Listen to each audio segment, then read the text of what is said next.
After the speaker's remarks, there will be a question-and-answer period. If you would like to ask a question during this time, simply press star, then the number 1 on your telephone keypad.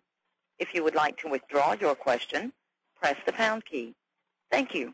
Mr. Tong, you may begin your conference. Thank you, Marianne. Hello, everybody. My name is Greg Tong with Management Roundtable session. The subject of today's session is 10 ways to screw up your voice if the customer wants and needs. And today we will be led by Jerry Katz, who is the executive vice firm based in Massachusetts. Jerry has over 30 years of experience working in the area of park marketing and many other things. You can read a full bio of Jerry. As we promoted as an encore presentation of a session which we held last year. Management Roundtable also held a conference on VOC this past November where we saw the need for this information to be rather high, so we scheduled this session to give people who missed last year's program another chance. MRT will continue to add more workshops and other programs to help people who are trying to get better value out of their customer interactions. You can monitor the availability of those events on our website, which is managementroundtable.com. And just to note, our next conference on this subject will be held in September. Just a quick note that once the program has concluded, we will be emailing to everyone a URL link to an online evaluation form, and we would appreciate it if you could take the time out to fill that form and also add any topic suggestions you have for future events or any ideas how we can improve these sessions overall. Today we have close to 45 companies dialing into the call, and many of these sites have multiple participants listening in. So if you have invited others to join you on this call, we ask that you please forward the email with that link to them as well when it comes to your inbox. Also, each of you should have received via email a copy of the PowerPoint file that has the slide presentation that accompanies today's session. This email would have gone to the person from your company who registered for the session, and that person is supposed to have distributed that among your group. So if you did not receive that and you do not have that document, first please ask your group's leader if they have it, and if they are unable to give it to you, you can send me an email right now, and I'll be able to send it to you. Just send an email to Greg, G-R-E-G-G, 2 G's at the end of Greg at roundtable.com. Or you can call our office at 1-800-338-2223, and we'll try to get that out to you. All right, let us begin with today's session. At Management Roundtable, we've been covering this subject of voice of the customer for almost a dozen years or more, and it's something that seems to be an evergreen sore spot for companies. In business, there are numerous so-called 80-20 rules, and the VOC 80-20 rule is that 80% of a product's overall success can often be attributed to the first 20% of a project's duration, and that's the fuzzy front end. What that means is that if a customer data is used to create the product's definition is flawed, it allows that flaw to procreate throughout the life of the development, and is the cause of things engineers hate, and product developers hate, stuff like rework and engineering change orders. So what we've done today to help people out is we've brought in Jerry Katz, who's going to share with us the knowledge and experience he's compiled over many years with his work at AMS. They do many things there. One of their specialties is customer visits and interviewing techniques, and Jerry will focus on the various common mistakes people make when tackling a VOC project. And with that, I will now turn the session directly over to Jerry. Well, thank you, Greg.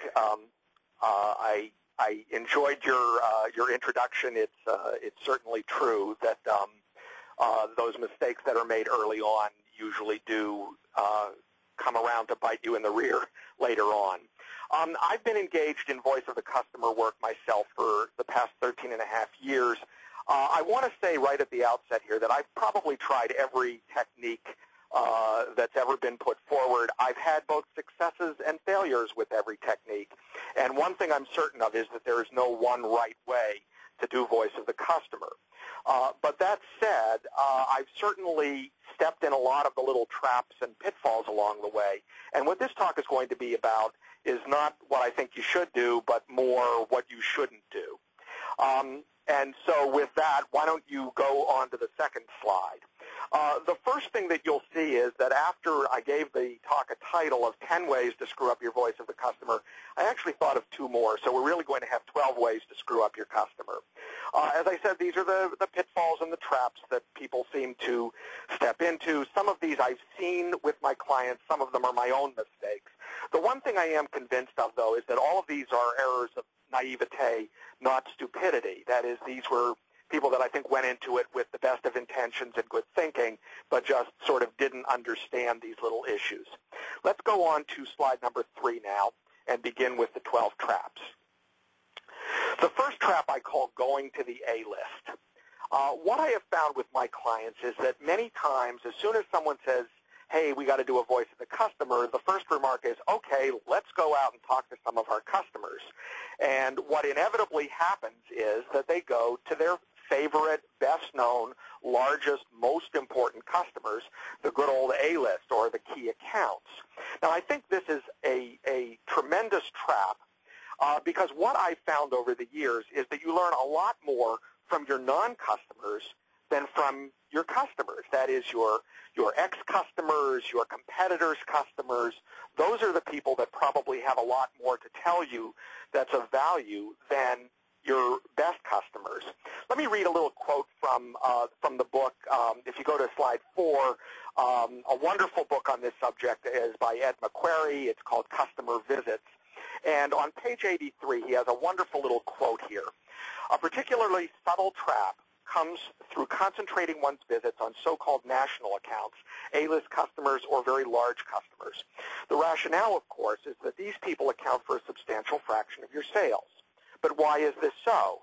Is it because these are the largest users of this product category in the world, or is it because your product has become tailored over the years to the needs of a subgroup among large users?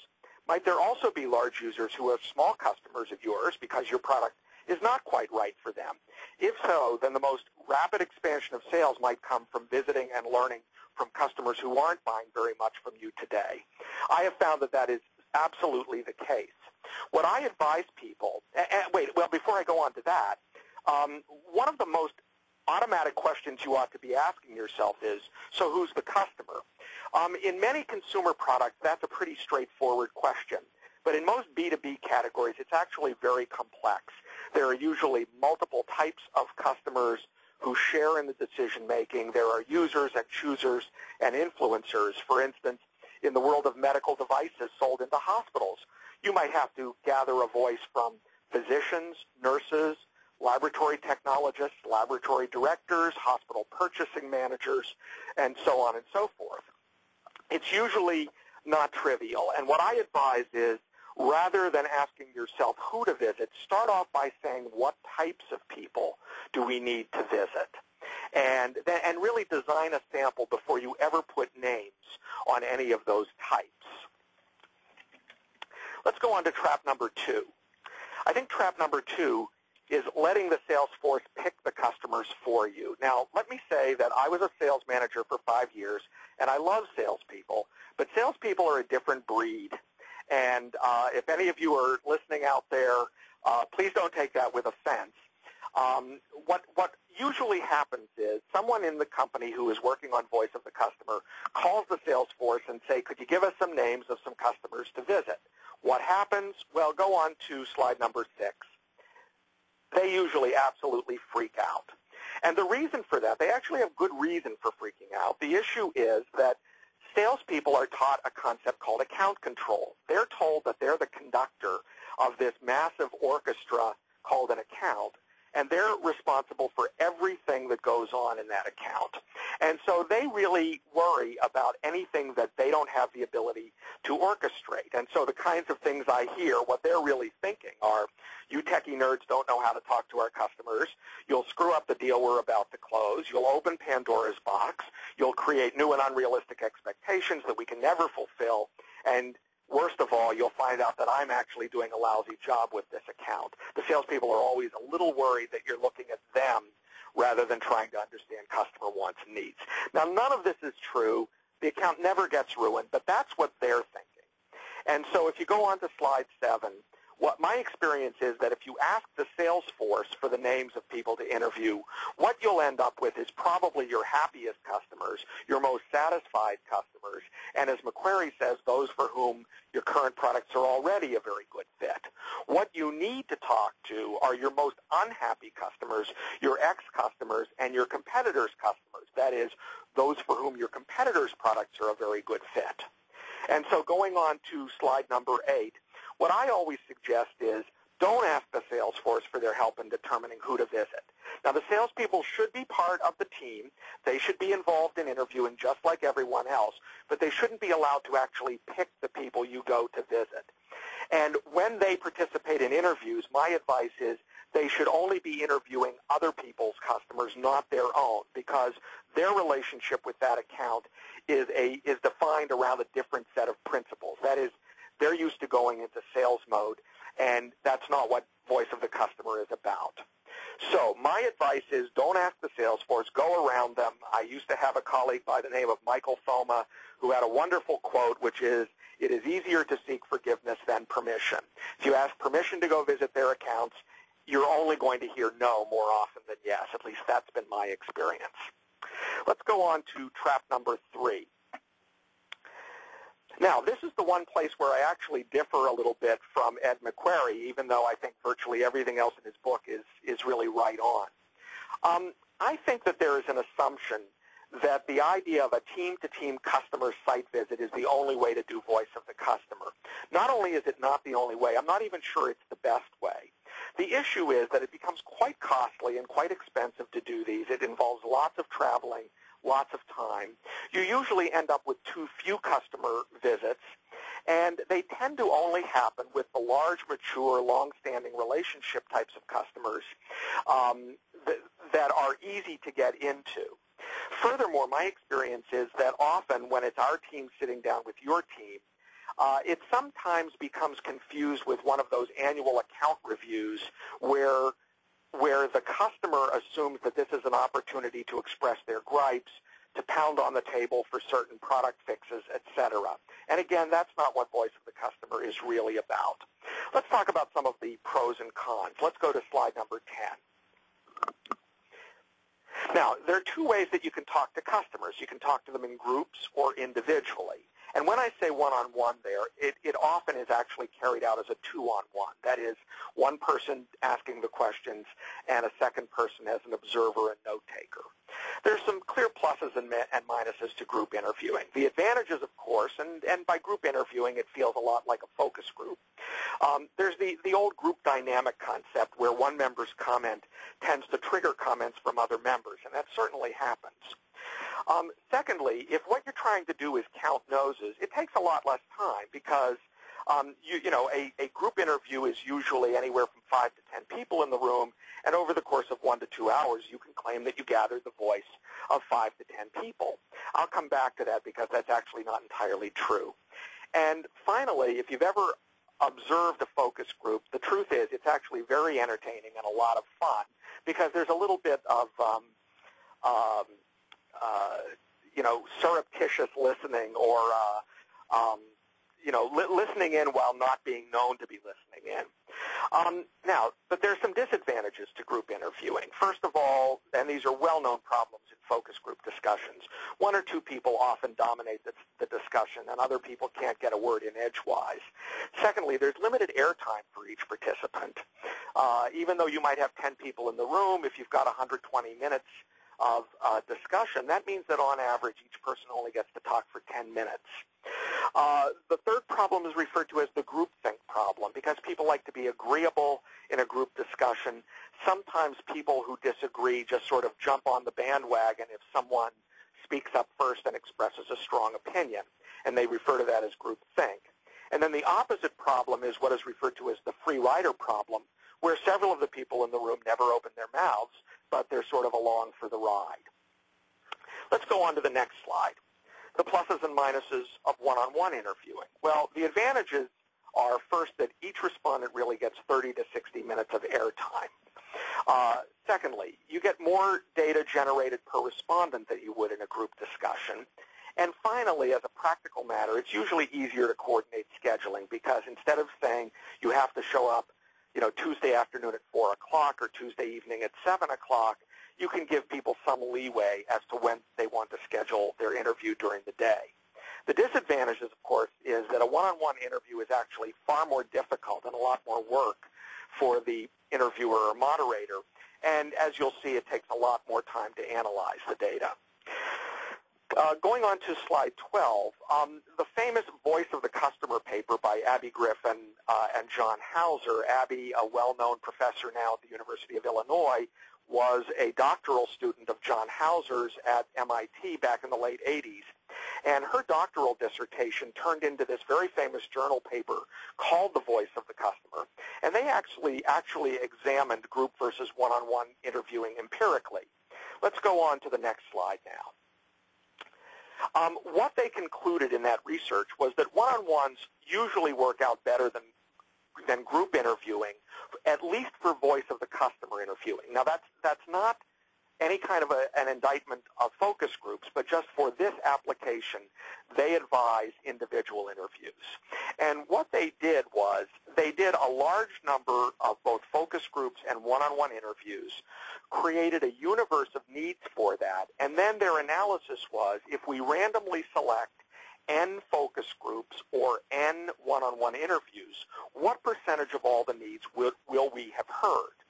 And if you look at the little graph there on the right, what was very surprising to them and is surprising to everyone today is that the focus group line, even though there are 5 to 10 times as many people in the room, the focus group line is only a little bit higher than the one-on-one line. And so on that graph, you can see that 4 focus groups and 9 individual interviews both produced about the same percentage of all the needs that would be heard.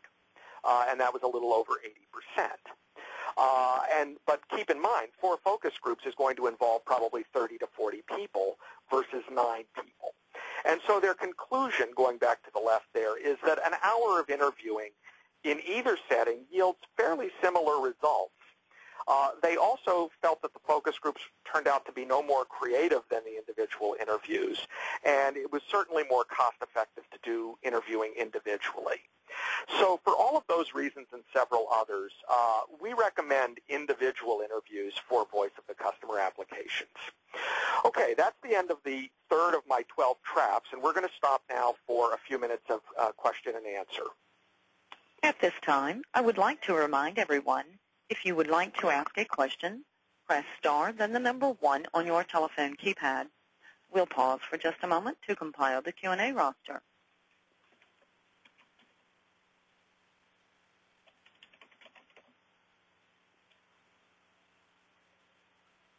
Your first question comes from Kimberly Clark. Okay. I'd like to know in what settings would you have the interviews one-on-one versus groups? Is it for mostly the products that already exist so that consumers have some knowledge, or even for the new products? I'm sorry, I missed the beginning of the question. Could you re-ask it, please? In what circumstances would you set those focus groups versus one-on-one interviews? Is it based on the products that already exist and you want to learn more and develop on that, or do you need to have a different kind of settings for totally new to the world kind of products? No, I think in both those cases, our experience is that one-on-one interviews work better.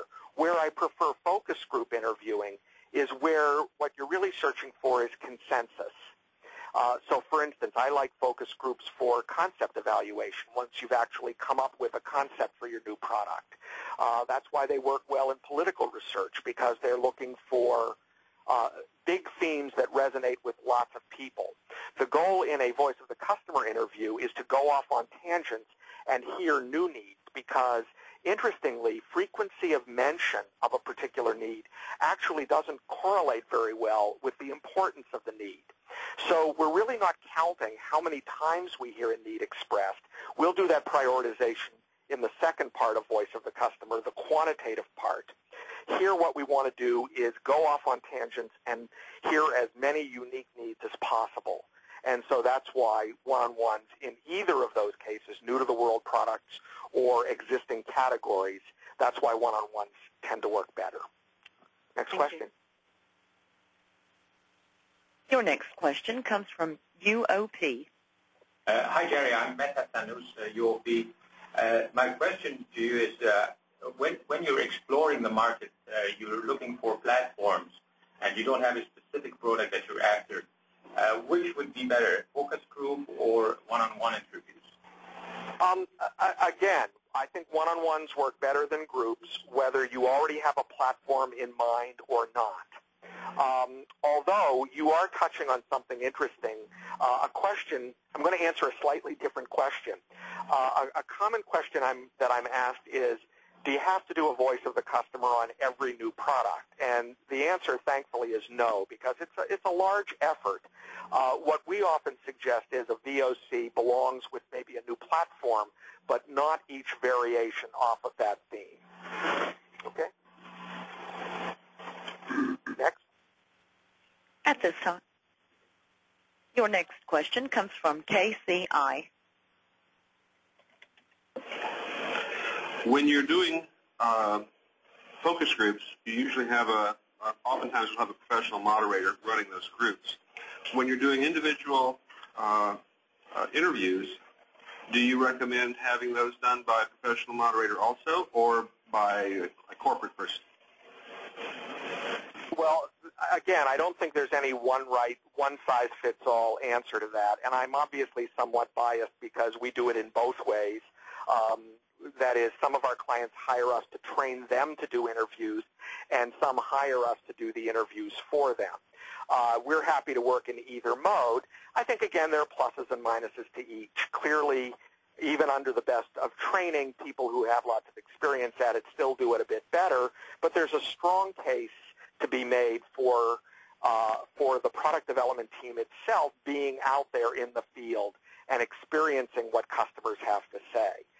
If you do hire professional moderators, I strongly recommend that you either be present to watch interviews or listen to audio tapes or watch videotapes or read transcripts. That is, it can't be the kind of thing that's done in a vacuum and simply handed to you, here's your voice of the customer. It really needs to be very participative, whether you hire, professional interviewers or not. Any more? Your next question comes from Certainty.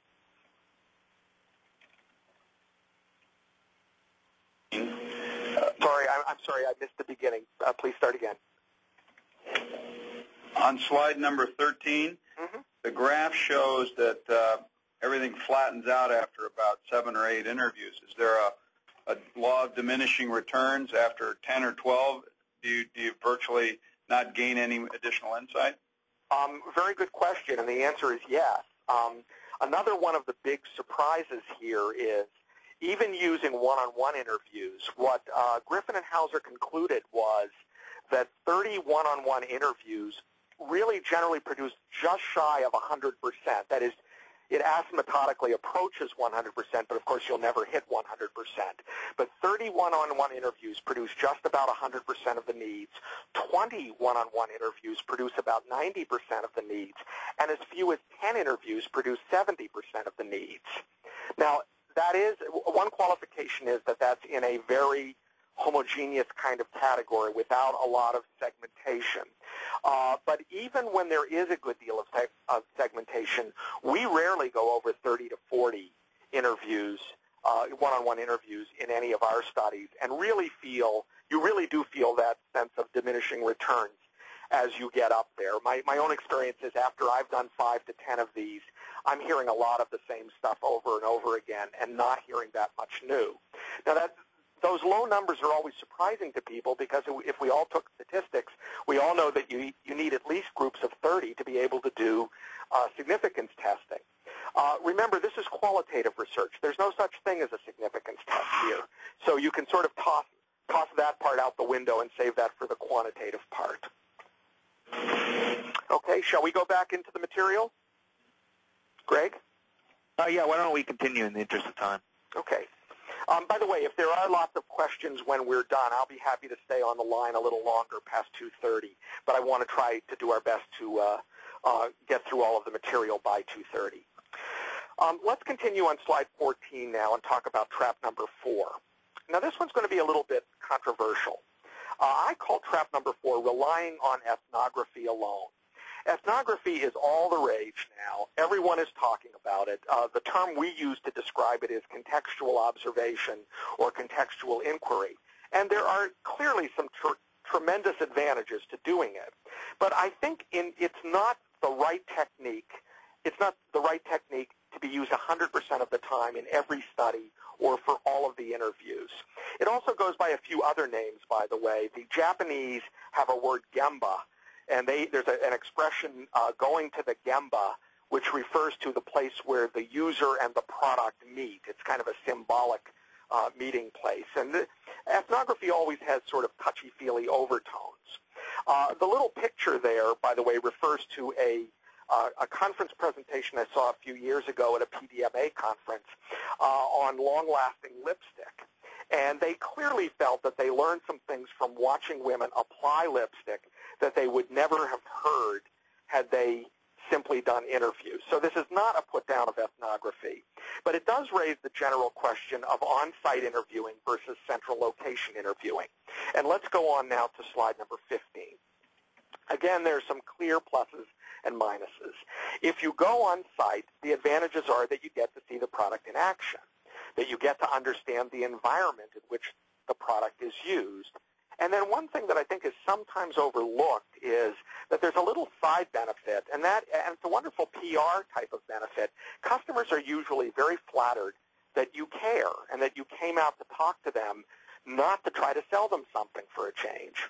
And don't ignore that. That is a very real advantage. But there are some disadvantages as well. First of all, it's a lot harder to do observational or on-site interviews at a competitor's customer. Some simply won't let you in. Secondly, sometimes they're not contextual. This was one that I learned from experience. For primarily regulatory reasons, it turns out that the practice of dialysis is actually quite a bit more advanced. They use some more advanced methods in Canada than they do in the U.S. And so we and some of the product development team members from my client all trekked off to visit this world-class clinic up in Toronto. And when we got there, they said, oh, we'll be very happy to talk to you, but we have privacy rules, so we can't let you observe our clinic. And we realized, boy, we're here to do a contextual observation interview, and we're never going to see the context. And they were very nice, and we sat in their conference room and talked to them for hours, but we never actually got to see it. So you do have to be careful of that. If you're going to go on site, make sure you're actually going to get to see your product in action. Third, customers sometimes misinterpret your objective. They think you're there to sell them something or to talk about things they want to get fixed. And again, that's not voice of the customer. Fourth, on-site interviewing is deceptively expensive and time-consuming. I think most of the clients that do it think they'll spend about $10,000 and get it done in 2 weeks. The truth is most companies take 2 to 3 months to complete this and sometimes spend $25,000 to $40,000 in travel expense, and that doesn't even count the people time. And then finally, one other thing that I have not included in this presentation, but I will say, is that Griffin and Hauser's show, and my experience certainly bears this out, that audio taping and transcribing the interviews is drastically superior, and I mean 5 to 10 times superior over note-taking for lots and lots of reasons. And sometimes it's very difficult to do audio recording when you're on site, either because your client is squeamish about you bringing in a tape recorder, or more often the issue is just noise, background noise, and the inability to actually talk. Also, sometimes when I've done observation in places like hospitals, nurses working on patients don't really want to stop to talk to you while they're taking care of someone who's critically ill, and that's another problem. Let's go on to slide 16. Let's talk about the advantages and disadvantages now of central location interviewing. The pluses are, first of all, that it's a much more efficient use of time. We typically schedule interviews at 1-hour intervals. On average, they last 45 minutes, so you get a 15-minute break in between, and you can do interview after interview after interview without having to worry about travel or downtime in between. Secondly, if you use a professional market research facility, they're always set up with an observation room with a one-way mirror, and so the entire team can observe the interview instead of just 1 or 2 people in addition to the interviewer. And third, the rooms are completely bugged in advance, and we tell people that we're recording, and it's really quite easy to record and to get good sound quality. But there are some downsides. Of course, remember, it's not contextual. You're not going to be able to see your product in action unless it's something very portable. And then sometimes in certain markets, there are very few customers. They're scattered all over the place, and you'll never be able to line up 5 or 10 people in an individual city. We once did a study on airline reservation systems, and there are only about 50 airlines in the world, and they're scattered all over the world, and it required someone going out to Hawaii to talk to Hawaiian Airlines or up to Alaska to interview Alaskan Airlines. Fun trips, but no possibility of centering that all in one city. Now, my recommendation in most cases is to actually do a mixture of ethnographic or contextual observation interviews and central location interviews. To me, that gets the best of both worlds. What you get from your ethnography is you get to observe things that might not have occurred to you. You get to visualize the environment. And then when you go on to your central location interviews, which are far more efficient, you're able to ask smarter questions and understand and visualize what they're talking about. If you do that, I always recommend do the contextual ethnographic interviewing first and the central location interviews second. Okay, let's go on to trap number 5. And this one I call listening to lead users alone. Now, there's a wonderful professor at the MIT Sloan School by the name of Eric von Hippel, and he has put forth his theory of lead user innovation. And what he says, if we go on to slide number 18, is that there are these people out there that he calls lead users, and they're people who have needs that may foreshadow the general demand of the market. They obtain extremely high benefit from solutions to their needs. And sometimes they feel a need so intensely that they actually innovate themselves to solve that problem. And very often they build their own little prototype or they jury-rig a current product, etc. Now, von Hippel is certainly onto something here, but I've actually found that this can be a trap as well. And the 2 dangers listed at the bottom there are these. First of all, in certain cases I found a lead user who turned out to be really a lone user. That is, they were the only ones who had those needs, and while they were very advanced and very sophisticated, no one else we talked to was even thinking along those lines. So I think that's one possible trap, and I think that's a mistake that's often made in medical products, where they find a physician who has some kind of an idea, put a great deal of money into commercializing that idea, and then find out too late that the rest of the physicians really didn't agree with that idea and weren't really interested in that type of a device. The other one is just a little practical thing. I've been in some wonderful meetings where companies try to identify who are the lead users, and these turn into huge shouting matches because the person who to one person is a lead user to the next person is just a blowhard who doesn't know what they're talking about. And debates about who really are the lead users are often sometimes very funny to watch. So what I always suggest is, yes, try to include some lead users in your voice of the customer interviewing, but don't try to make it only among the lead users. That is, try to include lots of very average customers as well as these very sophisticated lead users. Let's go on to trap number 6. I call this one doing a frontal assault on the customer. And here's what I mean by this. Ironically, the worst way to understand the customer's wants and needs is to ask the customer, what are your wants and needs? Or even worse is to say, what are your requirements? Now, why is that ironic? Well, if you ask the question in that very direct way, tell me what you want, tell me what you need, what often happens is that pushes customers into solution mode. And they start spitting back current solutions rather than real wants and needs. And one of the most important things we try to teach in our training for Voice of the Customer is that there's a distinction between needs and solutions to needs. And I'll come to this in a couple of minutes. I also have a little bit of a contrarian view here, and that is the common nomenclature, which is to call the voice of the customer's requirements. I actually don't like that term. I prefer to call them customer wants and needs. Let's go to slide 20. Why do I avoid the term customer requirements? Well, to me, the connotation, at least in English, is that customer requirements implies must-haves versus nice-to-haves. And by nice-to-haves, I mean the things that the customer wishes for but probably can't even imagine. If you ask the customer directly, tell me what you want and need, or tell me what your requirements are, what they usually end up doing, as I said a second ago, is to spit back what they believe to be the best current solutions out there. So if we're talking about a computer system, the customer might say, well, it's got to have a 600 dot per inch printer. If you write down as a customer needs 600 dot per inch printer, the best you're ever going to do is a Me Too product. Why? Well, because the customer has already specified the current standard, the target value, which is 600 dots per inch. They've even specified the technology they want to use, which is dot per inch technology, which is not the only printing technology out there.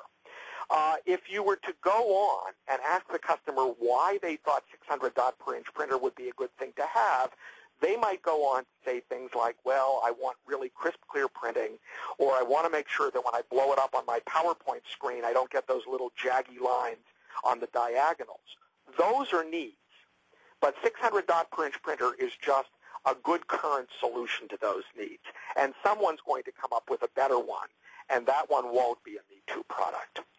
So instead of asking the customer directly the frontal assault question, tell me what you want and need, what we suggest instead is focus on experience. Get the customer to tell you stories. Have them tell you the best experience they ever had working with one of these products, the worst experience they ever had. What causes them headaches? What slows them down? What are their desired outcomes? What are they trying to get done? Focusing on experience will get you a lot further. For instance, here's one more example. If I were to ask you to tell me about business hotels, what do you look for when you choose a hotel for business? My guess is that what you would probably say is, a clean room with a comfortable bed and a hot shower. But if I ask you to tell me about the last time you stayed in a hotel for business, what went wrong? You might tell me about how you had to get down on your hands and knees to find a plug to plug in your laptop, or how the heater kept going on and off all night and waking you, or the air conditioning unit, or how there wasn't enough water pressure in the shower. And those, again, are going to be far richer for someone working on making a better hotel room than just generalities like, comfortable bed and clean room. Okay, that brings us to the end of the sixth trap, so why don't we take a few more questions? Again, if you would like to ask a question, please press star, then the number 1 on your telephone keypad. Your first question comes from Integris. Hi, actually our question was from the last section. I don't know if it's okay to ask. I'll go ahead and ask, and if you'd rather defer, that's fine. And the question was related to that chart regarding the percent of needs that you cover in the number of interviews. Mm-hmm. Is there a rule of thumb of really how many of those needs do you need to identify in order to correlate to a product that the market seems satisfied with? Well, whether they're satisfied or not, there are always things that can be improved. Is there a rule of thumb of how many needs to hear? I generally don't base it on number of needs, but rather number of interviews. I will tell you that in the average category in which I've worked on, we generally hear anywhere from 70 to 140 unique need statements, much larger than most people thought you would hear before you started, a median right around 100. Now, many of these needs are very highly related to one another, so we are going to be able to organize them into fewer groups later on. But I don't think, because you can't do the analysis as you go along, you really don't have a sense of how many needs you've already heard while you're doing the interviews. Furthermore, lots of different people are involved in the interviews, and you can't really pull it all together until after you've all come back to the ranch. So I hope that's what you were asking. Next. At this time, there are no further questions. Okay. All right, then let's continue with trap number 7, and I think this will be slide 21. And I call this one, and I alluded to this a second ago, confusing needs with solutions to needs.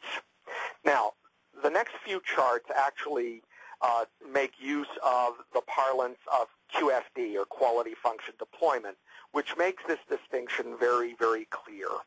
And what QFD says is that there are a lot of things customers say that are sort of closely related to needs, but they're not actually the need itself. And so the first of these, which is on slide 22, are referred to either as engineering characteristics or solutions.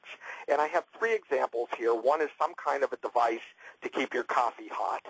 The second is some kind of a computer system where we'll talk about both hardware and software. And the third is a service industry, which is, airline travel. So a customer might say something like, a thermal cup would keep my coffee hot.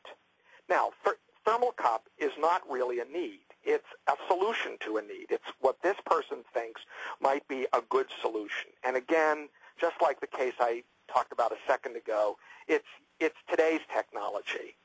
It's not really a need. If we go on to the computer system, they might say, well, it needs to come with an uninterruptible power supply. Again, is that a need? No, it's not a need. It's a current solution to the need. Or it ought to have automatic file saving in the software realm. Again, not a need. It's today's solution to that. Or on the airline example, they might say, well, they ought to board passengers from the rear of the aircraft. And that's kind of the standard, the way it's always done in the U.S. now. Interestingly, I've flown Lufthansa overseas a number of times, and they actually have a different scheme, and I'm convinced it works a little better than from the rear to the front. They have a scheme which blends rear to the front and window to aisle, which means less of the aisle person having to stand up to let the window person get in. And it actually speeds things along even a little better than rear to the front. So again, if you confuse these things with needs, you're probably making a mistake. That's a trap. Let's go on to the next slide. And we call these target values. Target values are always characterized by some kind of a numerical value. They're always amounts or time frames or sizes, and they always come in three varieties. There's some where more is better, some where less is better, and some where there's some central target where more would be worse or less would be worse. Here are a few examples of target values. The customer might say, well, my coffee should stay hot for 20 minutes. Now, 20 minutes is interesting information, but if 20 minutes is good, wouldn't 25 minutes be a little better? So the question is, why does this person think 20 minutes is the right target value? On the second example, they might say, well, mean time between failures should be no more than twice a year. Why not once a year? And finally, in the airline example, once they begin boarding, it should never take me longer than 10 minutes to get to my seat. Again, if 10 minutes is good, 8 minutes would be better. So in each of those cases, you're hearing a target value. You want to record that, but that itself is not necessarily the need. Someone will beat it later on. And then finally, on slide 24, the last things we just call opinions or reasons, and they're exactly that. Opinions, my coffee never stays hot enough, my computer always seems to crash at a crucial time, or you feel like you're being herded onto the jet. And the reasons are why they want something. I'm never able to finish my coffee after I get dressed for work. I want to feel relaxed, not hot and sweaty while boarding. In each of these cases, whether you hear an engineering characteristic, a solution, a target value, an opinion, or a reason, what your job as an interviewer is to do is to ask some kind of a follow-on why question to try to get to the underlying need. And if you do, let's go to the next slide, which is number 25, then you're likely to hear the true underlying want or need. And in these three cases, what you would probably hear is something like a cup of coffee that stays hot until I finish drinking it. And that the number is different for every person, but that's the real underlying need. Or I never have to worry about losing my work, or what I want is relaxed, stress-free boarding of the airplane. Those are needs, and those are things that product developers can work with well. But all of those other things, while interesting data, again, are not as helpful as understanding the true want and need. Now, this leads to trap number 8, which is on slide 26 now. And I call this one, asking the customer to do your job for you. I've been in a number of situations where the engineers basically want to ask the customer all of the technical questions and have the customer try to set the technical specs for them. So they might ask the customer, should this part of the assembly be analog or digital? Well, first of all, most customers have no idea. But even if they're very technical customers, their opinion isn't as important as what analog or digital will do for you. That's how you're going to base the decision, not whether the customer thinks he wants analog or digital. Or even worse, I was working with a company once who make switching equipment for the cable TV industry. And the question they wanted to ask all of the customers was, how much bandwidth do you think your network will need 3 years from now? And what we found, of course, I thought it was a foolish question because the customer, frankly, has no idea how much bandwidth they think they're going to need 3 years from now. What they should have been asking is, what do you think you're going to want to try to be doing with your network 3 years from now? And then it's up to you, the engineers, to set the spec, not to ask the customers to set that spec. Let me explain this a little further. Let's go on to number 27. My experience is that there's an engineering folklore out there. And be honest with yourself here. How many of you have ever uttered the line, customers can't tell you what they want, or customers don't know what they want until they see it? I'm guilty of that one. And no customer would have ever said they wanted a microwave oven, a VCR, a Walkman, a hula hoop, or a pet rock. I think the issue here is that these confuse needs with solutions to needs. Absolutely, no customer would have ever told you they wanted a microwave oven because they couldn't envision a microwave oven. But I'll guarantee you that if you'd been doing a good voice of the customer back in the 1930s or 40s, you would have heard customers expressing needs like, I wish I had an oven that didn't take 10 or 15 minutes to preheat, or I wish I had an oven that didn't overheat my kitchen on a hot summer day, or I wish there was a way to reheat leftovers without drying them out, or I wish there was a way to cook food that didn't leave it raw on the inside and burned on the outside. Those are all needs, and microwave oven was a tremendous technological breakthrough solution to all of those needs. So let's go on to slide number 28 now, and let's be clear about what customers can and can't tell you. I would argue that customers do know what they want. They understand their wants and needs, but they don't understand the exact features or solutions that may satisfy those needs. And frankly, they're not engineers. They can't set the technical specs for you, and it's a mistake to even ask them to do that. That's not their job. It's only their job to articulate the things they need, want and need, and it's your job to turn that into some kind of a solution. So what you're really looking for are products that aren't designed by the customers, but products that are inspired by the customers. And to do this, what you've got to do is get beyond discussions of features and solutions and specifications that they may ask for and try to understand the underlying needs that are represented by those features and solutions and specifications that they talk about. At another conference, and this is borrowing from a speaker whose name I forget, but the analogy he drew was, he said he had started off making the mistake of going out to the customer and saying, do you want a duck or a rabbit? And what he should have said was, tell me what kind of a pet would be ideal to you.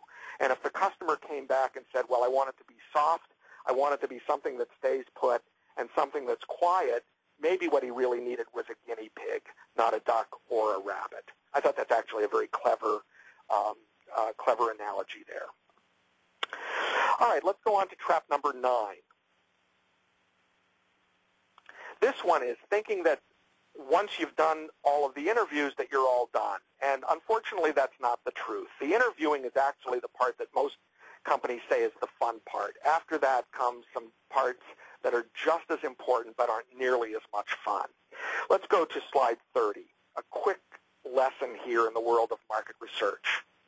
There are 2 types of market research out there. There's qualitative and there's quantitative. Qualitative is always about words, the reasons why people say something, feelings, benefits, motivations. The world of quantitative research is always about numbers, where you're counting noses, who, how many, how much. And voice of the customer actually involves both qualitative and quantitative. Let's go to the next slide. And I want to give an actual textbook definition of the term voice of the customer as it was originally laid out by Abby Griffin and John Hauser in the paper I referred to earlier.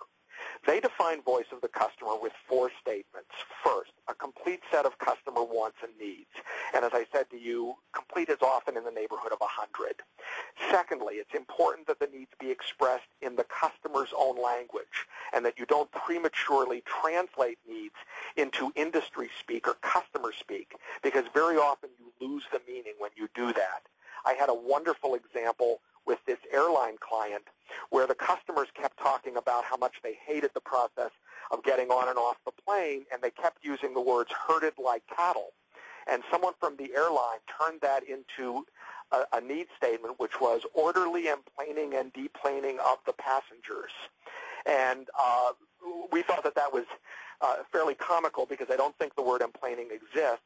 But even worse, what they had done was turned a positive for the, what had been a negative for the customer, they turned into a positive for the airline, because what felt like orderly emplaning and deplaning to the airline often felt like herded like cattle to the customer. So it's important to try to maintain the customer's words, even if it involves slang, rather than prematurely translating into company speak. Now, those first 2 bullets there are the qualitative part of a voice of the customer exercise. The next 2 bullets are the quantitative part. The third bullet, affinitized or organized into a hierarchy. As I said earlier, if you've got 100 unique need statements, that's probably a lot more detail than any product development team can deal with. And so what the industry has come up with is something referred to as an affinity diagram, which is a fancy term for bucketing the needs or categorizing them to try to reduce the complexity. And I'll be covering that in a few minutes. And then the final bullet is, of course, all of these needs aren't created equal, and so we need to prioritize them in some way. And the 2 ways that teams usually like to prioritize the needs are first by importance, that is, how important are each of the needs relative one to another, and what is current performance or satisfaction, because obviously you'd like to be able to focus on needs that customers tell you are more important, but where they're currently not that satisfied with existing products or services that they're using. All right, that completes trap number 9, so let's do another Q&A session. Again, if you would like to ask a question, please press star, then the number 1 on your telephone keypad. Your first question comes from Integris. Hi, I have a question about prioritizing. Are these prioritized? Will the customer know what their priority is, or do you have to apply some techniques to understand that priority? Well, I mean, there are lots of different scaling techniques you can use to prioritize, but it's not done during the initial one-on-one interview because you don't have the complete set of needs out there yet. It's done using a simple quantitative questionnaire as part of the second phase of voice of the customer after you've gathered and completed your needs set. And you can do it from a very simple, we typically use a 100-point scale where they simply rate the importance of each of their buckets of needs that have come out of the affinity diagram on that 100-point scale. There are lots of other methods as well. The most complex one is something referred to as the analytical hierarchy process. It's a very a highly valid way of doing it, but it's a much more complicated kind of questionnaire. So you can sort of pick your poison there anywhere in between those 2 extremes. Okay? At this time, there are no questions. Okay. Then let's go on with trap number 10. And so I think we're on slide number 32 now. This is another fairly subtle one. Trap number 10, if we're going to do this thing called affinitizing or bucketing of the needs, a potential trap is to try to do this on your own internally with your internal product development team. And I know this, again, goes against the common practice here. First, let me define what I mean by affinitizing the needs. If you simply go on to the next slide, you simply see a picture of an affinity diagram. This is often done with, you put all of the needs on yellow stickies and put them all up on a wall, and the group basically just categorizes them and puts them in groups that it feels go together. It can also be done on the tabletop with cards, where you simply write each of the need statements on cards. Now, here's an interesting wrinkle. Griffin and Hauser in their research asked the question, gee, I wonder if customers would bucket the needs the same way that that people inside a company would. And they did some experimentation, and lo and behold, the answer turned out to be no, they don't. And their hypothesis was that when people inside a company are doing an affinity diagram, what is in the back of their minds is how they make and sell the product, which is usually reflected in their organization chart. So when they're bucketing the needs, they're saying this one belongs to Mary's department, and this one belongs to John's department, and this one belongs to Darlene's department, and so on. When customers are doing this affinity diagram process, they don't know your organization chart, and they don't care about your organization chart. Instead, what they do is they tend to group them according to how they use or experience the product. And sometimes those turn out to be very different. For instance, in almost all of the computer systems I've worked on, people inside a company will create separate piles for hardware issues and software issues. And interestingly, customers almost never make that distinction. That's not the way they define buckets. They tend to organize it around the type of problem they're having. So, if you go to slide 34, we've got an example, and it actually goes on slide 34 and slide 35 there. We've got an example of what a good affinity diagram looks like. It's technically described as a dendrogram. The word dendrogram, I learned, comes from the Greek word dendros, or dendrite, which means trees. And it's usually expressed as a hierarchy, and usually a three-level hierarchy. And people refer to them, if you see those little green titles up at the top there, the first level is referred to as primary or strategic needs, the next as secondary or tactical needs, and the third as tertiary or detailed needs. In fact, what you want to do is take those detailed needs, of which I said they're usually on the order of 100, roll them up into that middle level, of which I usually find about 15 to 25 buckets of needs, and then that primary level usually goes up to maybe 4 to 7 or maybe 8 needs. I will say that product development is generally best done at that middle level, the secondary level, and that's really where you want to do the prioritization as well. Let's go on now to trap number 11 on page 36. And now we're going to talk about the importance and satisfaction. This is the prioritization part. Let's go now to, I guess it would be 37. In answer to the question expressed earlier, a very traditional, simple survey can be used to collect the prioritization information. Again, you're best off to take this out to the customer. An experiment that I've often done is to ask people inside the company to prioritize the way they think customers will, and then take it out to the customers and see how the customers actually do it.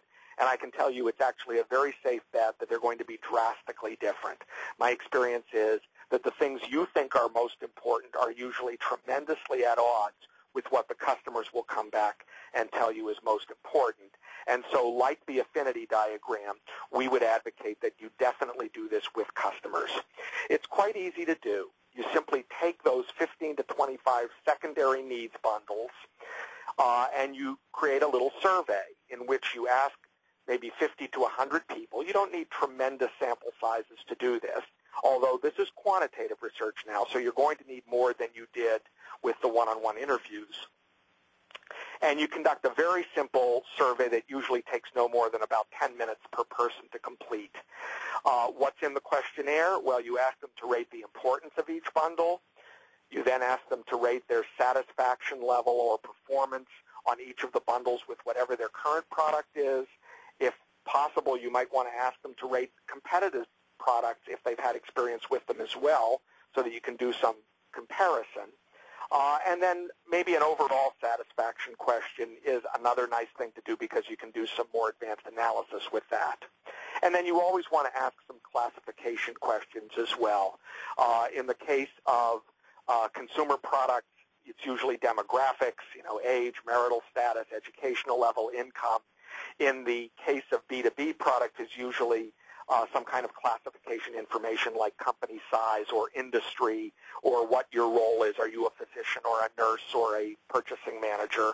So that you can subdivide this prioritization information and answer the question, are there certain things that doctors rate as more important than nurses and certain things that nurses rate as more important than doctors, or whatever the kind of breakdown you want to do. Now, this questionnaire can be administered in 3 ways, and sometimes it's useful to offer people multiple ways of, whichever method they want. They can receive a questionnaire in the mail, they can do it in 10 minutes over the phone, or you can even send them to a website and do a very simple web interview. Again, it usually takes only about 10 minutes, and it's a relatively easy thing to do. Let's go on to trap number 11. Now we're in the realm of global products, and many of the products I've been working on for the last few years are highly global in nature, where more than 50% of the volume is going to come from outside North America. And so it's really fairly urgent to do some of your voice of the customer in foreign countries. And this always adds a tremendous amount of expense and complication, but sometimes it's simply necessary. And I found that there are 2 reasons that make it necessary. The first is there really are environmental differences, important environmental differences from country to country.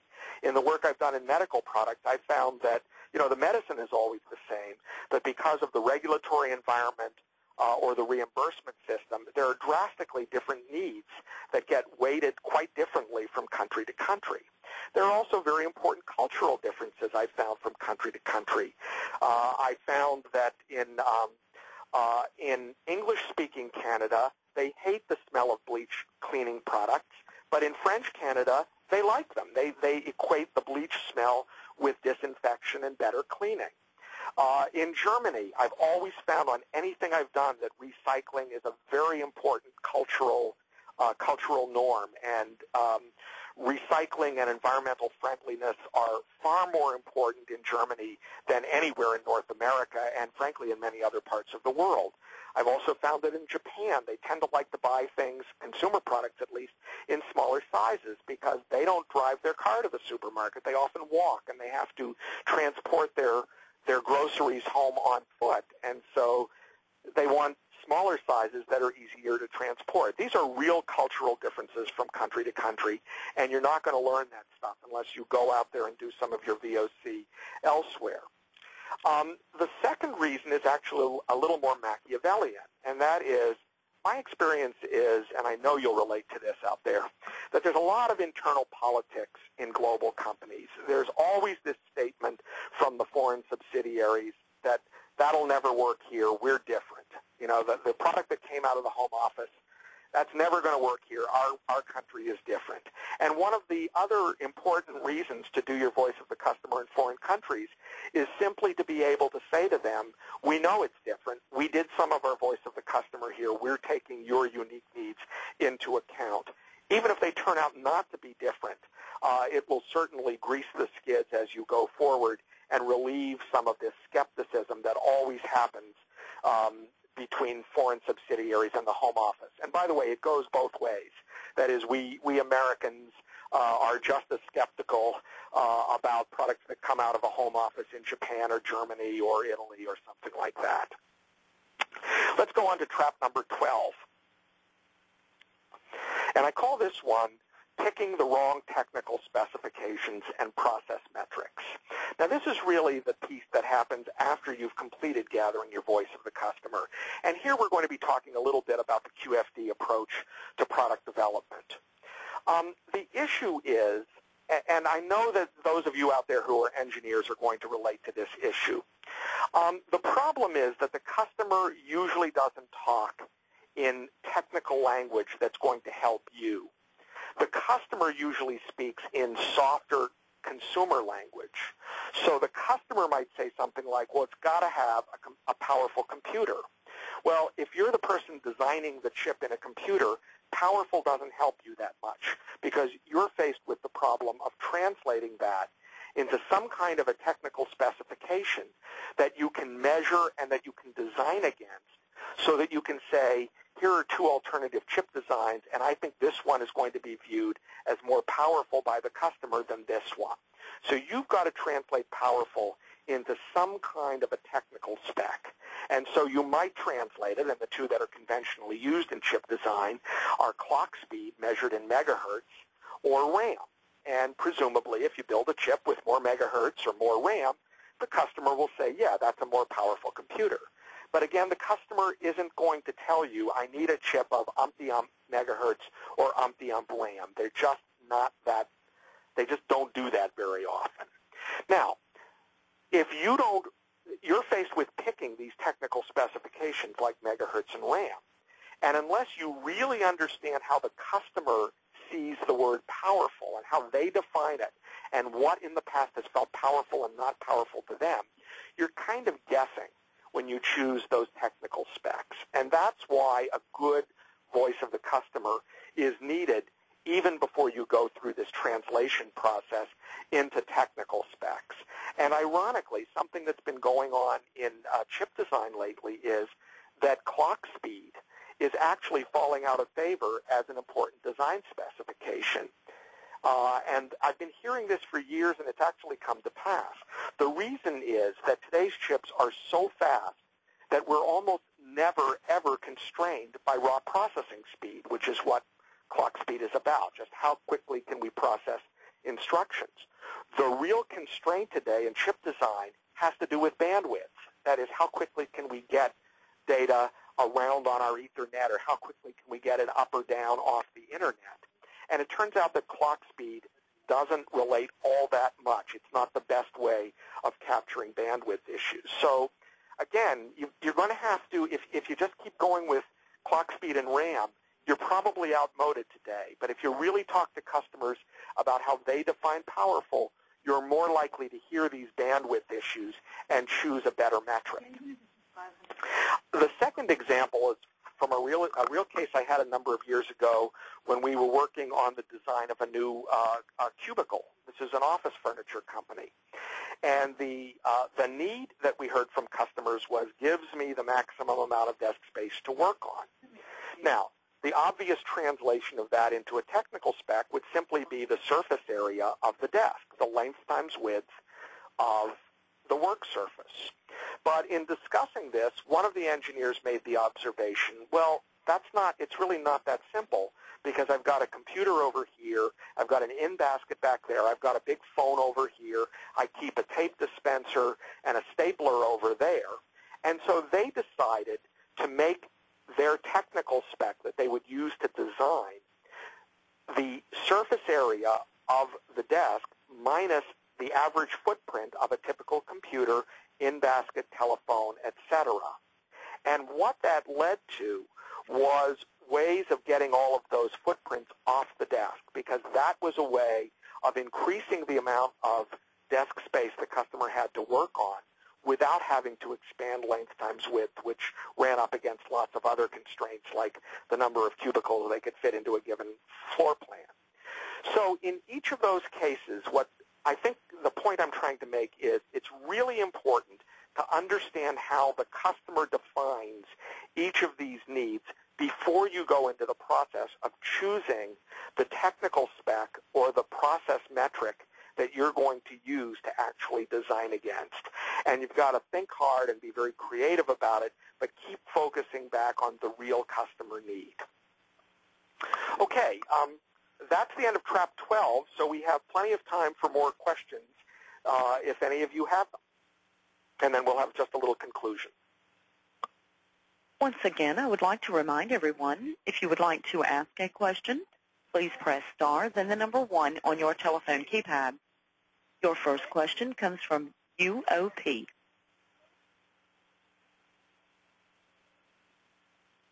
Using the voice of the customer. I'm sorry, again, the beginning was chopped off, so please start again. What's the best way to capture or detect the lighters while you're doing the voice of the customer? Would it be with a one-on-one interview? What would be the best setting for that? Okay. A standard little speech. There is no guaranteed way of hearing the so-called delighters. But one thing that I have found is that many needs that are expressed on that prioritization are sometimes given both a low importance score and a low performance or satisfaction score. And what companies often do, they say, well, it's not important even though performance is low, so let's just dismiss it. Well, ironically, well, not so ironically, it turns out that that quadrant of needs, that is those that are rated below average in importance and below average in satisfaction, those are the ones that often turn up in the Kano model as delighters. And I think the reason that what's really happening there is that the customer is rating it low on importance because they simply assume no one can do that. And so they sort of toss it aside and say, forget it.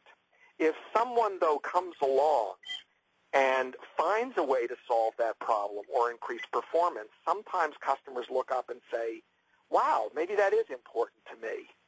And I'll give a perfect example of that. When I was a kid growing up in the 50s and 60s, if you wanted to have music with you when you went to the beach or you went to the swimming pool, you carried an extinct device now called a transistor radio. And if you'd asked me back then about sound quality, I would have told you that that was totally unimportant. It had a little 1-inch speaker in it, and the sound quality was atrocious. But I just sort of assumed that no one can do any better than that, so I guess it's kind of unimportant to me. And then sometime in the mid-'80s, someone gave me a Walkman. And you put those headphones on and you go, oh, my God. And that is a classic example of a delighter that was out there all along, but it was dismissed as unimportant because customers just assumed no one could do better. And today, if you give me that same questionnaire, I would rate sound quality as my most important attribute in a portable radio. In fact, I just went out and bought the $300 Bose noise-canceling headphones because that's so important to me now. And, now it's moved totally to the opposite side. So, again, I would use the exact same techniques here. Focus on experience because these are things that people might not articulate unless you get them. They probably won't articulate if you ask them straight ahead, tell me about your wants and needs. But if you get them to talk about, the last time they went swimming and took a radio with them or something like that, you're more likely to hear them, and they might turn out to be those delighters. Your next question comes from FedEx. Yes, you don't have to have answers. Can you hear us? Now I can, yes, thank you. Yeah, I was wondering, when you talk about doing traditional surveys for prioritization, you say sample size 50 to 100. I assume that's for statistical validity. That's just one question. But then when you say multimodal data collection methods to improve response rate, do you see one of these three being the preferred methodology, especially when you do a global survey? Well, good questions both.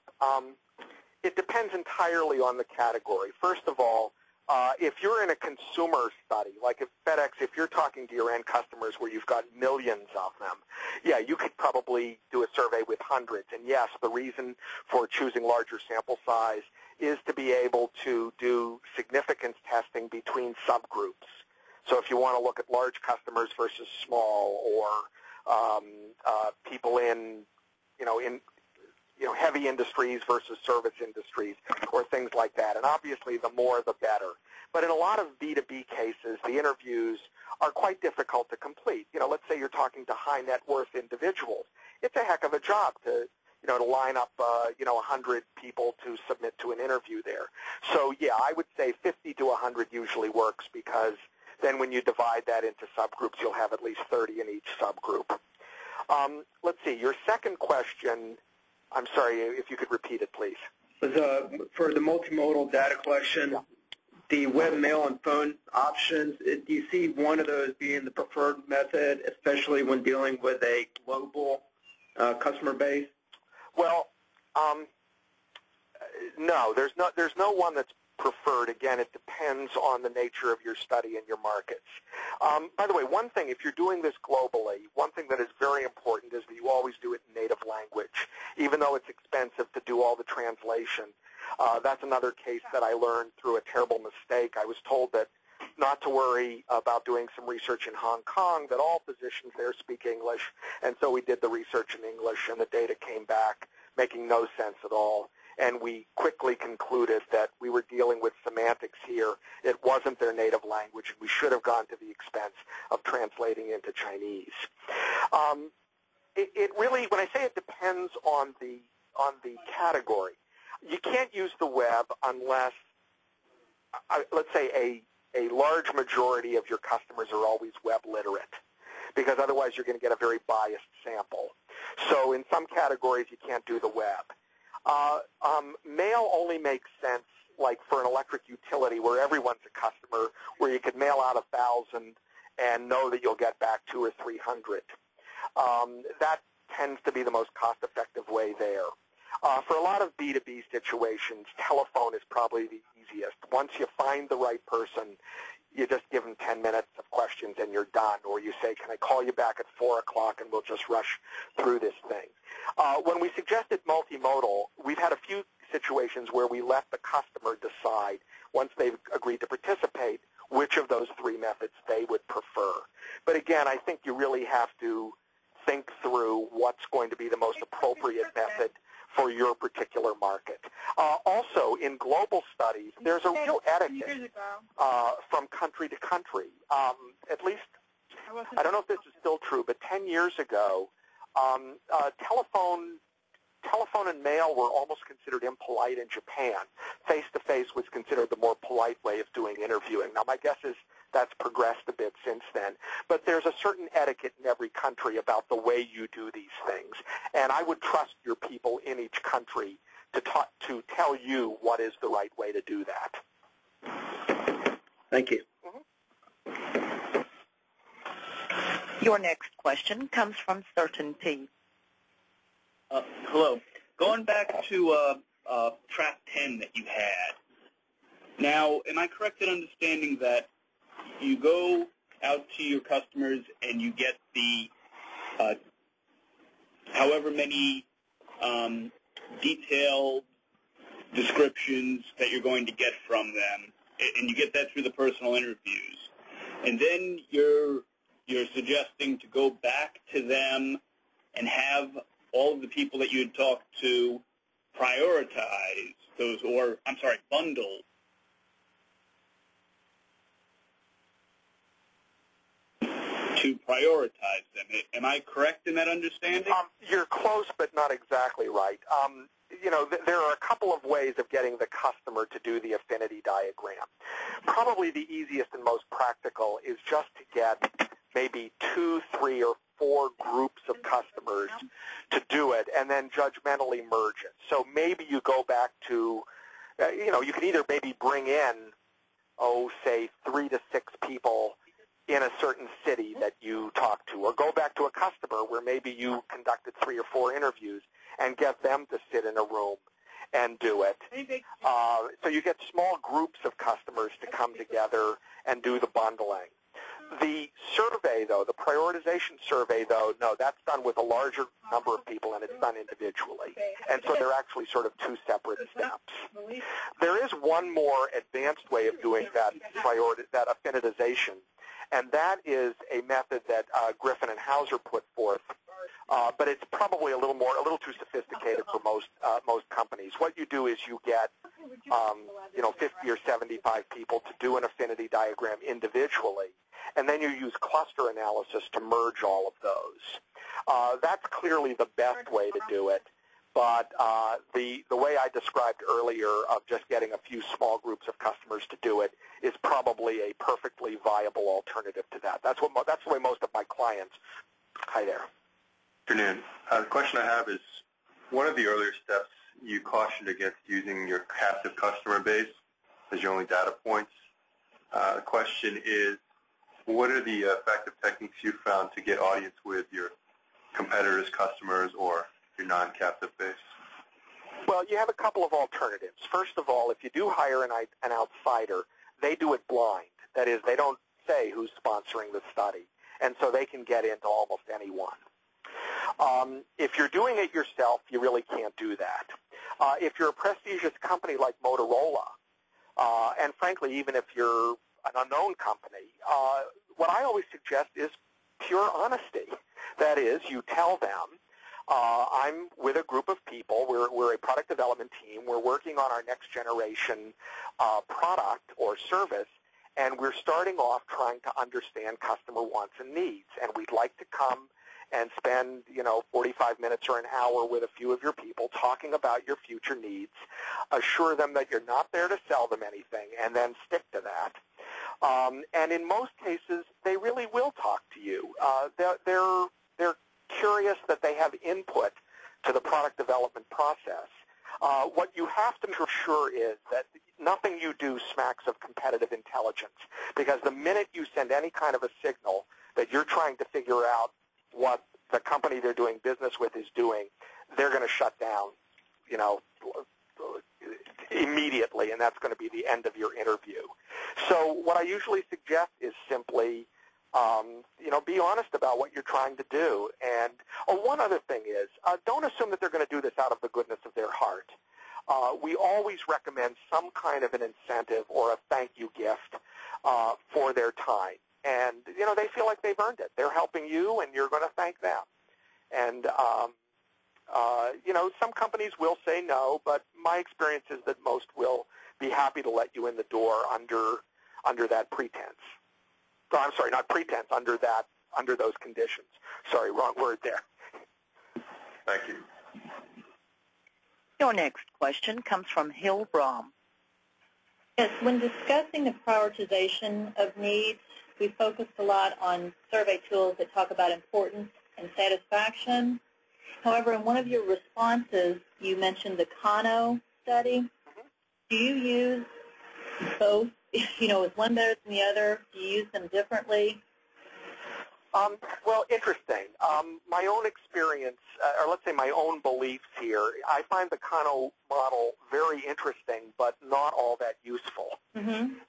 And what we use is something that's sort of related. What we do is we create a quadrant graph, as I was describing, where we map the needs for importance and performance.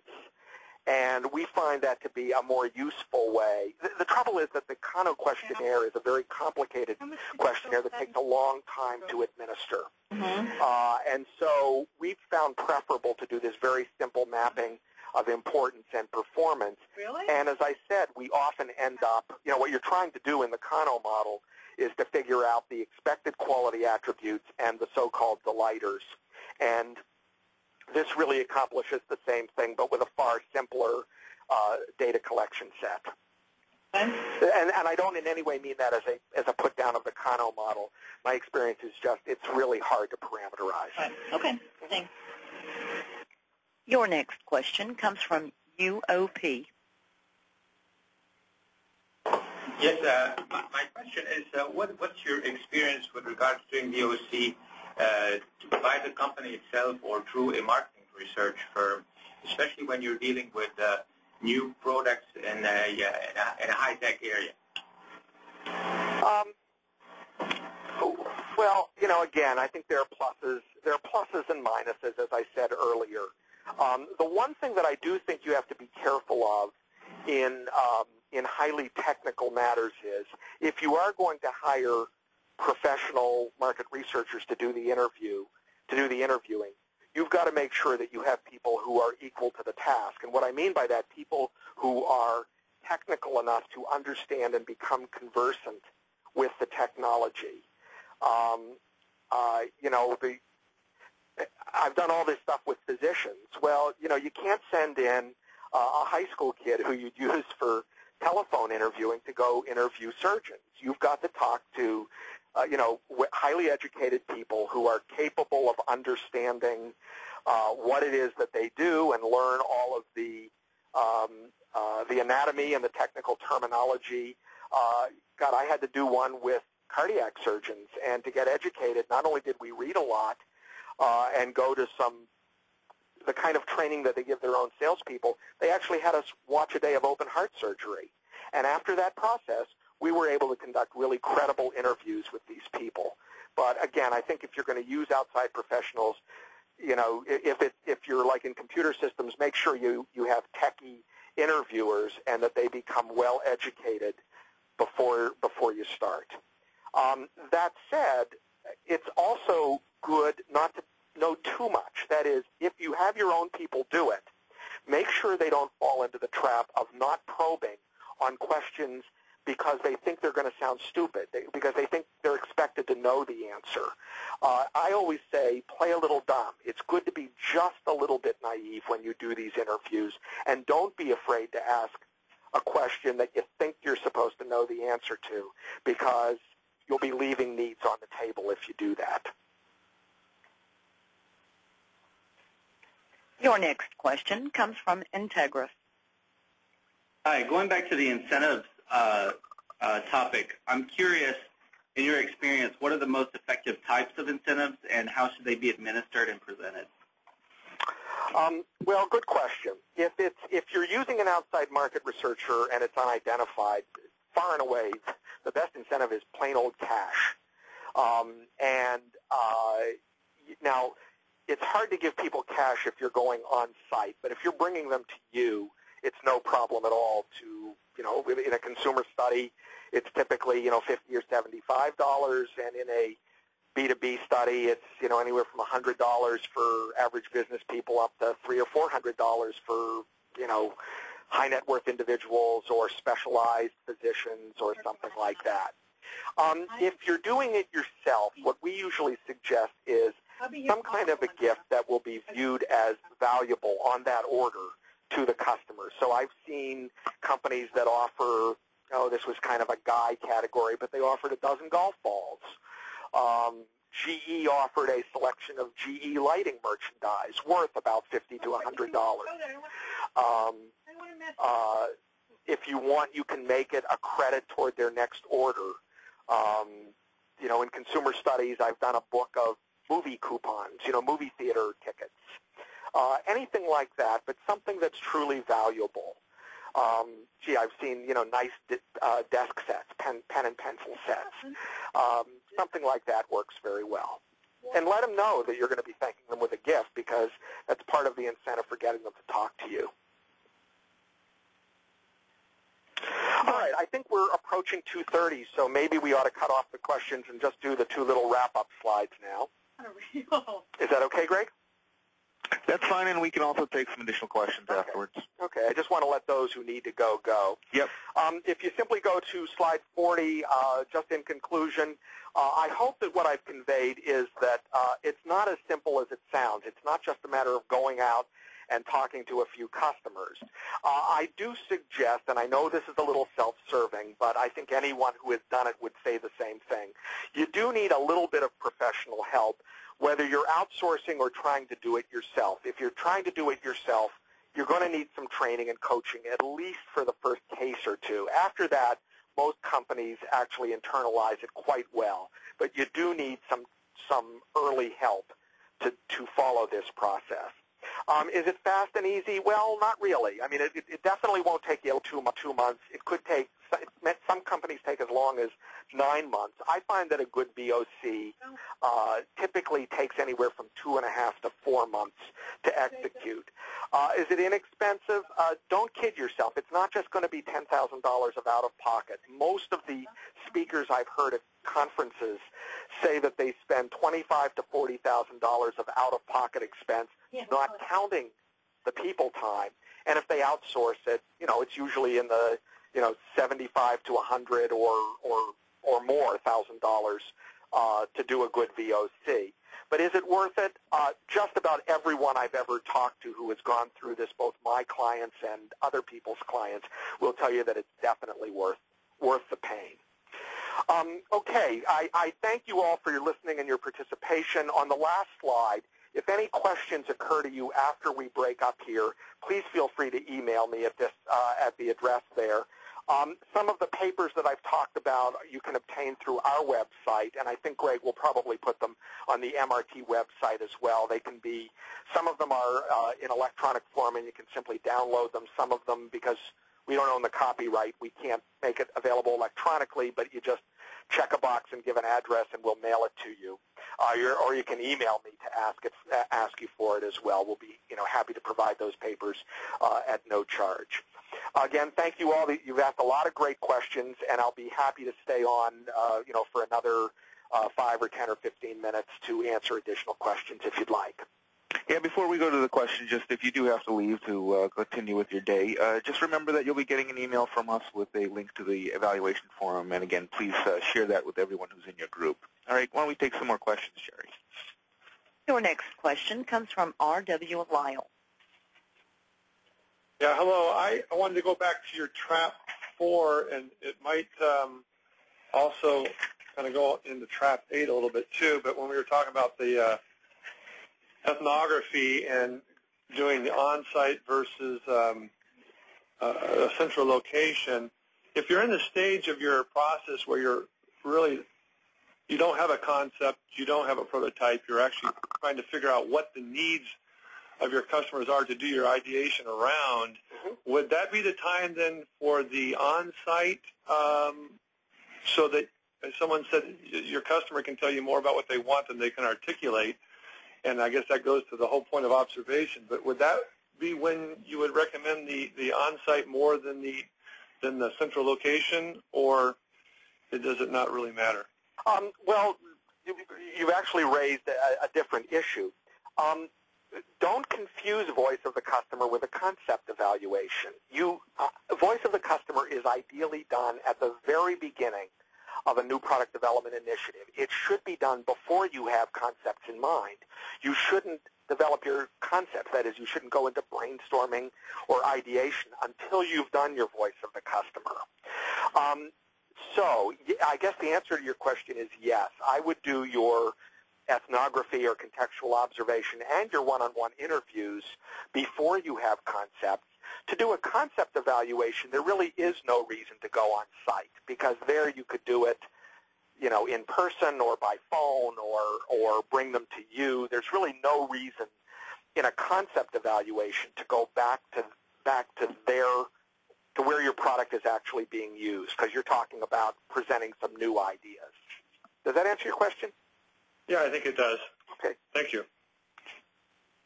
Your next question comes from American Power. Hi, could you comment on the use of language processing as a method for affinitizing the needs of the customer? Well, give me your definition of language processing. I've heard 4 or 5 different definitions. I have my own. But can you give me your definition of language processing? We have used it. I'm not aware of different ways of or different styles of language processing. We learned it from the CQM methods. Yeah, where it was developed. Yeah. They have a thing about visualizing. I never completely understood their method, even though it is widely used. My own definition of language processing is exactly what I showed you in one of the earlier traps, where you have to make a distinction between what is really a need versus a solution or an engineering characteristic or a target value or those things. That's my definition of language processing. And yes, it's not only a good thing to do, it's a necessary thing to do to get a true voice of the customer, because you don't want your list of customer needs to have lots of solutions sprinkled in with them. You should never have a need like is analog or is digital or can be done in 5 minutes or something like that. Those are not needs. Those are related to needs. And the process of language processing is if the customer doesn't really articulate the underlying need, then you're going to have to use a little bit of author's license here, or take a little liberty to hypothesize what is the underlying need that customer was talking about when they said,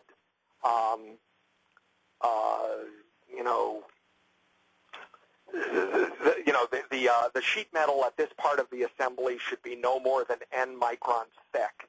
Well, again, that's not a need. The idea is what would that do for you, and it might have something to do with strength but lightweight or something like that. Those are the underlying needs, and that's kind of what you have to process. Does that help?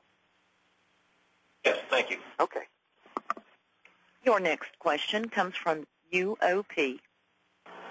Yes, I'm wondering what experiences you have or views you have on mixing customers' transaction satisfaction questions with customer needs and wants questions in the interview session. Is what you mean that you cut in to do an interview at the, or you use people who had a recent transaction? Right, and you ask them, how they, what they felt about the company or the transaction, as well as trying to probe them for information on their needs and wants in other products. Well, all right, yeah, here's my opinion, and it's purely an opinion.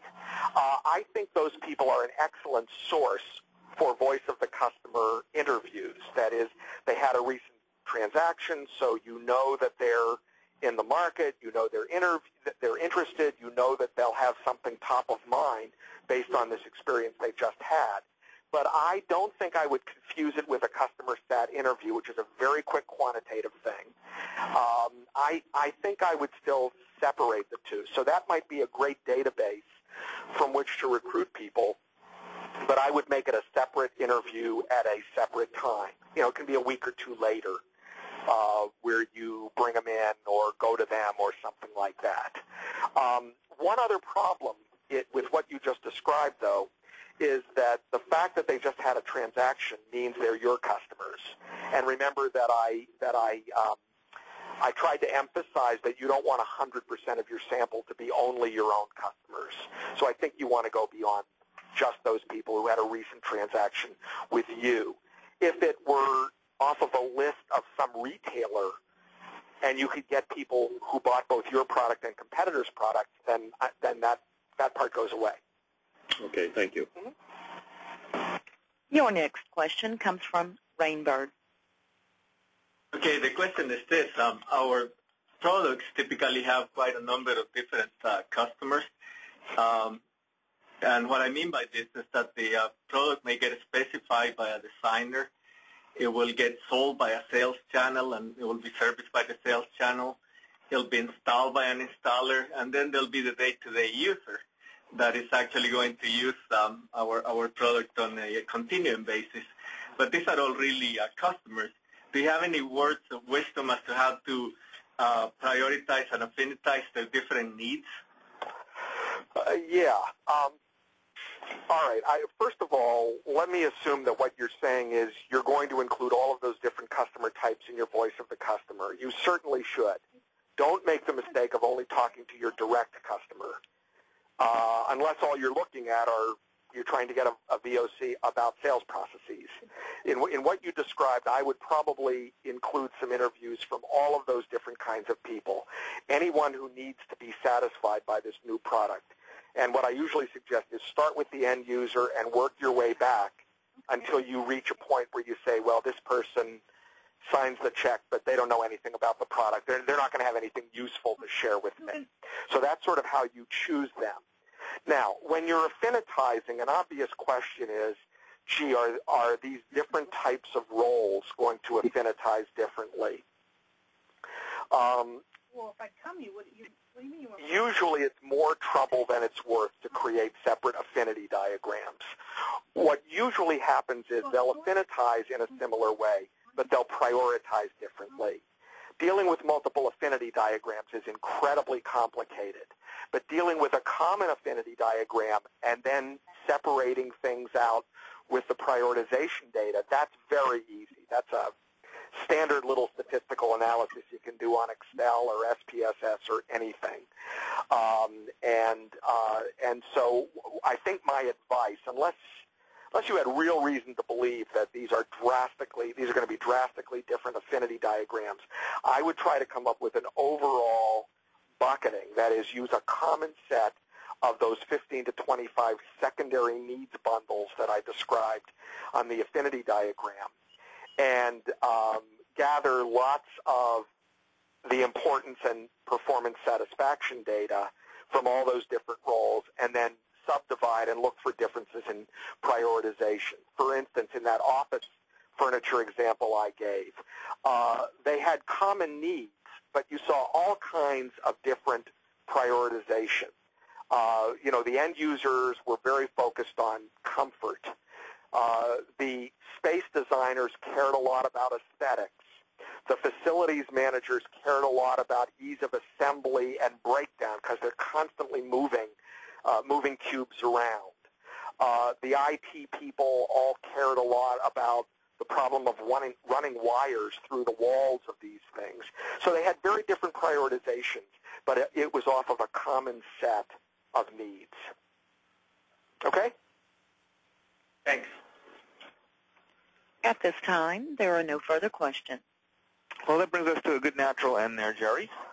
We have reached the end of time for this audio session. I hope everyone has had a interesting and informative time with us today. We're very happy and pleased and thank Jerry for spending his time and experience with us today. As I mentioned before, you will be getting an email with a link to an evaluation form, and we would appreciate if you shared that with everyone in your group and filling that out and getting your input back to us and Jerry. Management Roundtable will be doing more workshops and educational events on Voice of the Customer in the future, so you can stay tuned on that and keep track of that on our website, managementroundtable.com. That's the end of our call today. We release you to the rest of your day, and thank all of you for participating, and hope to see you again at a future Management Roundtable audio session. Thank you very much. Bye-bye. This concludes